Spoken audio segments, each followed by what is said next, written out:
dan tidak boleh memastikan apa? Tidak boleh memastikan si fulan pasti masuk surga. Perhatikan, tidak boleh memastikan si fulan pasti masuk surga, juga termasuk pasti masuk neraka. Coba yang punya paket data, buka lagi Sahih Al-Bukhari. Didapati Abu Salamah matanya melotot, mulutnya nganga, iya. Lidahnya keluar. Nabi Muhammad bilang tutupin segera, iya. Diusap gimana mulutnya biar bisa ketutup. Karena sesungguhnya ruh apabila dicabut, bahkan termasuk dosa besar, ya.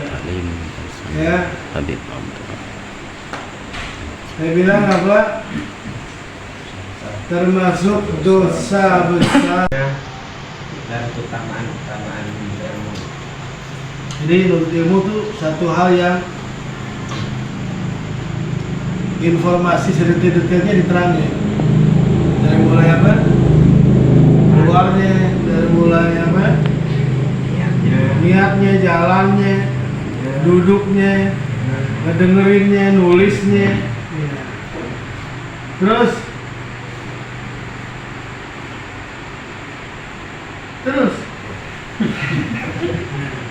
Ayah Nasral disuruh baca, bukan disuruh baca apa lagi. Nggak tahu lagi Pak. Ayah Tentang ilmu, yaitu bahwa menuntut ilmu udah jangan ulang yang tadi, jangan ulang lagi yang lainnya. sangatlah penting karena dengan ilmu itu sangat menentukan seseorang itu dalam menyikapi di dalam kehidupan, yang mana terdapat dalam Quran surat Al-Qasas ayat 79 dan 80, yaitu tentang cerita Qarun, yang mana orang yang berilmu dan orang yang tidak berilmu bisa dilihat dalam menyikapi si Qarun.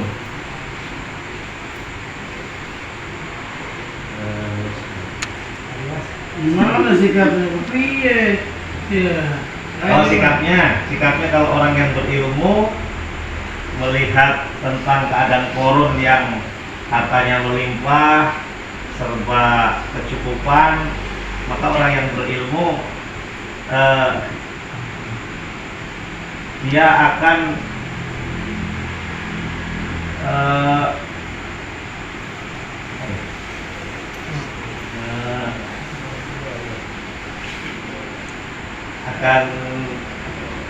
kalau yang orang tidak berilmu dia akan merasa iri, kalau tidak berilmu merasa iri dengan keadaan Qarun dan ingin seperti si Qarun. Sedangkan kalau orang yang berilmu sebaliknya.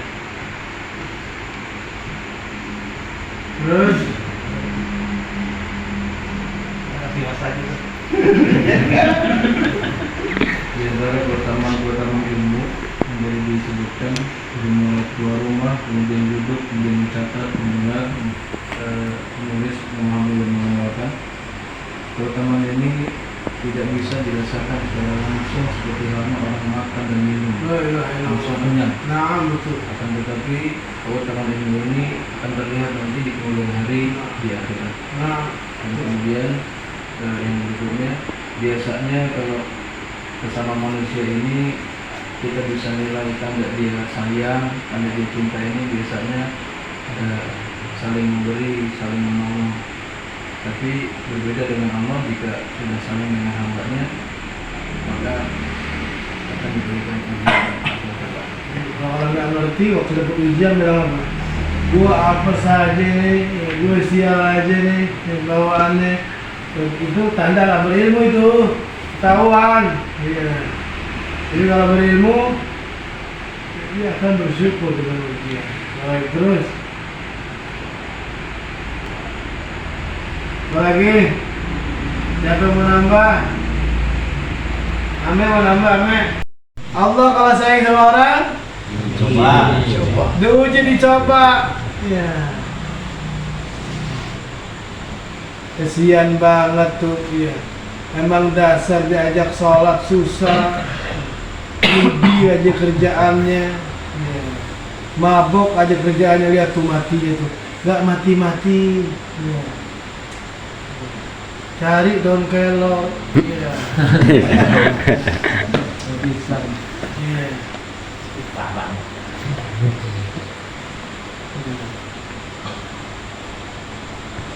Jadi Nabi Muhammad secara zahir matinya susah, sengsara. Tapi itu bukan tanda apa? Bukan tanda suul khatimah. Emang seperti itu ujian terakhirnya, biar betul-betul dimuliakan. Makanya tadi kalau saya bilang dalam surah apa? Al-Isra ada orang yang disebut berdoa tapi apa? Berdosa dalam doanya. Wa yad'ul insana bisyarri du'ahu bil khair, di dalam surah ya Al-Isra di ayat yang ke ya 11 Allah Subhanahu wa taala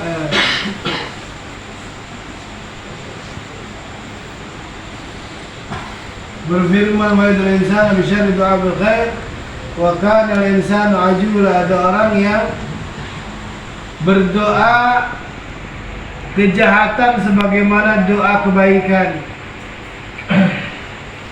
Jadi kalau kita berdoa, ya Allah, matikan saya seperti imam masjid itu tuh lagi ngaji terus mati. Boleh nggak doa seperti itu? Boleh nggak? Tidak boleh. Ya Allah, saya kepengen matinya kayak dia, lagi baca Quran terus mati. Boleh nggak? Boleh nggak? Tidak. Sejak kapan tahunya itu?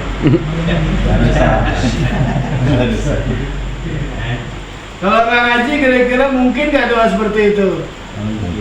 Mungkin bisa. Kenapa sebabnya nggak boleh doa seperti itu? Karena dalam apa? Bukan. Di dalam surah An-Najm, ya, Allah Subhanahu wa taala berfirman, perhatikan.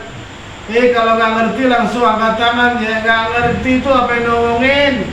Ya. Jangan diam aja. Di dalam surah An-Najm ayat ke-32. Ayo baca silakan. Wal qawaqis Tamam. Inna rabbaka wasi'ul maghfirah wa a'lamu bikum id ansakum minal ardi wa id antum ajinnatun fi uturi ummatikum fala tuzakku anfusakum huwal a'lamu biman ittaqa. Ayo. Artinya yaitu mereka yang menjauhi dosa-dosa besar dan perbuatan keji kecuali kesalahan-kesalahan kecil. Sungguh Tuhanmu maha luas ampunannya. Dia mengetahui tentang kamu sejak Dia menjadikan kamu dari tanah, lalu ketika kamu masih janin dalam perut ibumu. Maka janganlah kamu menganggap dirimu suci. Dia mengetahui tentang orang yang bertakwa. jangan menganggap dirimu udah soleh. Bukan Pak Saleh, bukan. Ya. Kalau udah duduk di majelis, ya, merasa dirinya paling soleh, paling berilmu, merasa diri paling soleh, merasa diri paling dekat sama Allah, itu tidak boleh. Dan memastikan orang lain juga pasti soleh, itu juga tidak boleh. Memastikan apa? Memastikan diri ini udah paling ahli surga. Boleh nggak? Tidak. Karena Allah lah yang paling tahu siapa yang ya. Itu Allah yang paling tahu siapa ya. Soleh. Itu yang di situ ayat Takwa. Bertakwa. Dengan takwa. di mana gitu di dusun ngelihat kalau ada orang mati matanya melotot, mulutnya nganga, lidahnya keluar. Ya.